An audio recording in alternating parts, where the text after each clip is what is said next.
The heroes. All at once, the drum beat the charge. The attack was a hurricane. On the evening before, in the darkness, the barricade had been approached silently, as by a boa. Now, in broad daylight, in that widening street, surprise was decidedly impossible.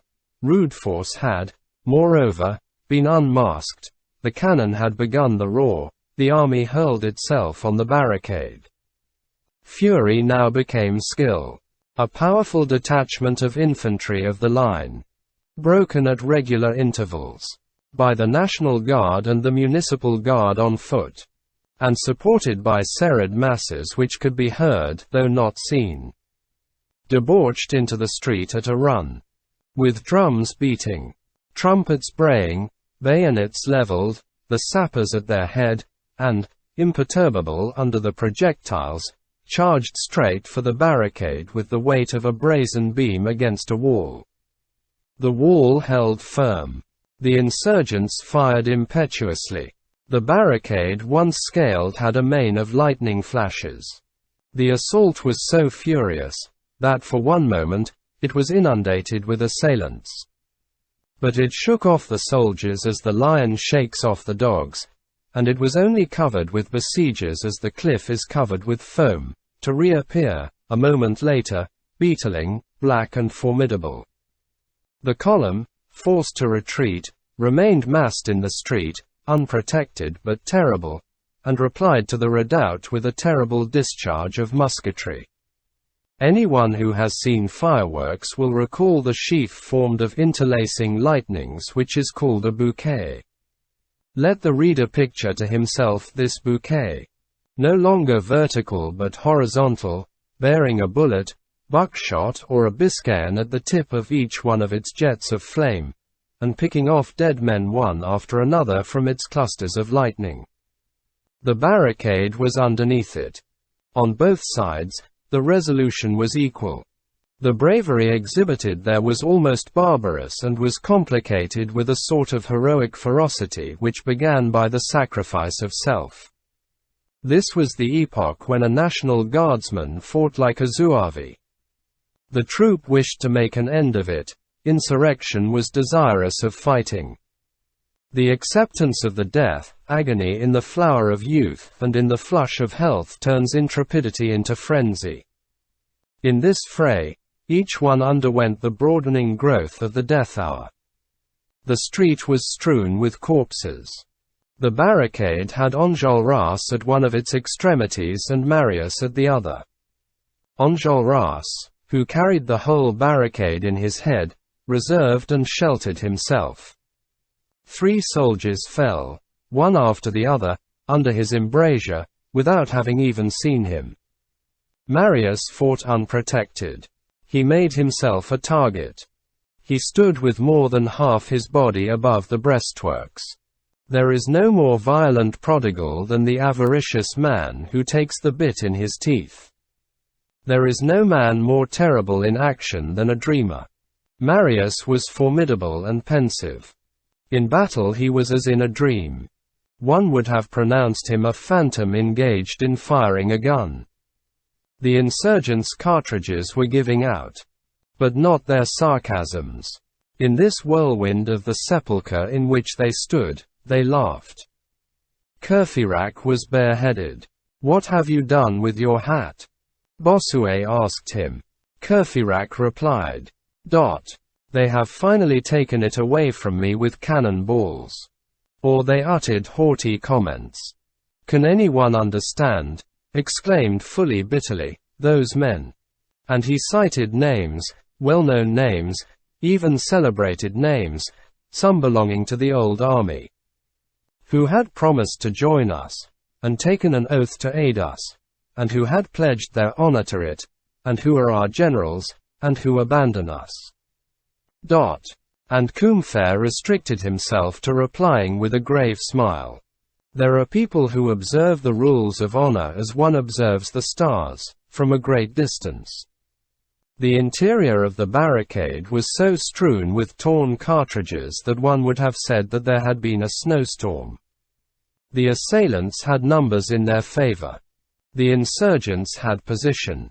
They were at the top of a wall, and they thundered point blank upon the soldiers, tripping over the dead and wounded and entangled in the escarpment.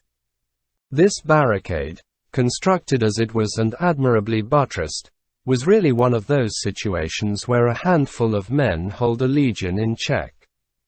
Nevertheless, the attacking column, constantly recruited and enlarged under the shower of bullets, drew inexorably nearer, and now, little by little, step by step, but surely, the army closed in around the barricade as the vice grasps the winepress. One assault followed another. The horror of the situation kept increasing. Then there burst forth on that heap of paving stones, in that Rue de la Chanvrerie, a battle worthy of a wall of Troy. These haggard, ragged, exhausted men, who had had nothing to eat for 24 hours, who had not slept, who had but a few more rounds to fire, who were fumbling in their pockets which had been emptied of cartridges, nearly all of whom were wounded, with head or arm bandaged with black and blood-stained linen, with holes in their clothes from which the blood trickled, and who were hardly armed with poor guns and notched swords, became Titans. The barricade was 10 times attacked, approached, assailed, scaled, and never captured. In order to form an idea of this struggle, it is necessary to imagine fire set to a throng of terrible courages, and then to gaze at the conflagration. It was not a combat, it was the interior of a furnace. Their mouths breathed the flame. Their countenances were extraordinary. The human form seemed impossible there, the combatants flamed forth there, and it was formidable to behold the going and coming in that red glow of those salamanders of the fray. The successive and simultaneous scenes of this grand slaughter we renounce all attempts at depicting. The epic alone has the right to fill 12,000 verses with a battle. One would have pronounced this that hell of Brahmanism, the most redoubtable of the 17 abysses, which the Veda calls the forest of swords. They fought hand to hand, foot to foot, with pistol shots, with blows of the sword, with their fists, at a distance, close at hand, from above, from below, from everywhere, from the roofs of the houses, from the windows of the wine shop, from the cellar windows, whither some had crawled. They were 1 against 60. The facade of Corinthe, half demolished, was hideous. The window, tattooed with grape shot, had lost glass and frame and was nothing now but a shapeless hole, tumultuously blocked with paving stones. Bossuet was killed. Fully was killed. Courfeyrac was killed. Combeferre, transfixed by 3 blows from a bayonet in the breast at the moment when he was lifting up a wounded soldier, had only time to cast a glance to heaven when he expired. Marius, still fighting, was so riddled with wounds, particularly in the head, that his countenance disappeared beneath the blood, and one would have said that his face was covered with a red kerchief. Enjolras alone was not struck. When he had no longer any weapon, he reached out his hands to right and left, and an insurgent thrust some arm or other into his fist. All he had left was the stumps of 4 swords. One more than François I. At Marignan. Homer says, Diomedes cuts the throat of Axylus, son of Teuthranus, who dwelt in happy Arisba. Euryalus, son of Mecisteus, exterminates Dressos and Opheltios, Aesculapius, and that Pedasus whom the Naiad Abarbarea bore to the blameless Bucolon. Ulysses overthrows Pidites of Percassius. Antilochus, Ablarus. Polypetes, Astylus. Polydamas, Otos, of Selene. And Teucer, Aratoun. Meganthios dies under the blows of Eurypylus's pike. Agamemnon, king of the heroes, flings to earth Elatos, born in the rocky city which is laved by the sounding river Satnoi. in our old poems of exploits. Esplandian attacks the giant Marquis Swantibore with a cobbler's shoulder stick of fire, and the latter defends himself by stoning the hero with towers which he plucks up by the roots.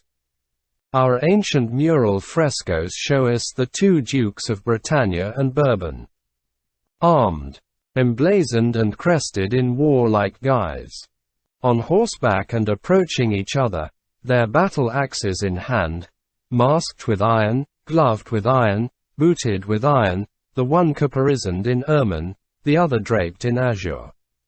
Bretagne with his lion between the two horns of his crown, Bourbon helmeted with a monster fleur-de-lis on his visor. But, in order to be superb, it is not necessary to wear, like Avon, the ducal morion, to have in the fist, like Esplandian, a living flame, or, like Files, father of Polydamas, to have brought back from Ephyra a good suit of mail, a present from the king of men, Euphetes. It suffices to give one's life for a conviction or a loyalty. This ingenuous little soldier, yesterday a peasant of Bourse or Limousin, who prowls with his clasp knife by his side, around the children's nurses in the Luxembourg garden. This pale young student bent over a piece of anatomy or a book. A blonde youth who shaves his beard with scissors. Take both of them. Breathe upon them with a breath of duty. Place them face to face in the Carrefour Boucherat or in the blind alley Planche Mibre. And let the one fight for his flag, and the other for his ideal, and let both of them imagine that they are fighting for their country. The struggle will be colossal. And the shadow which this raw recruit and this sawbones in conflict will produce in that grand epic field where humanity is striving, will equal the shadow cast by Megarion, king of Lycia, tiger-filled, crushing in his embrace the immense body of Ajax, equal to the gods.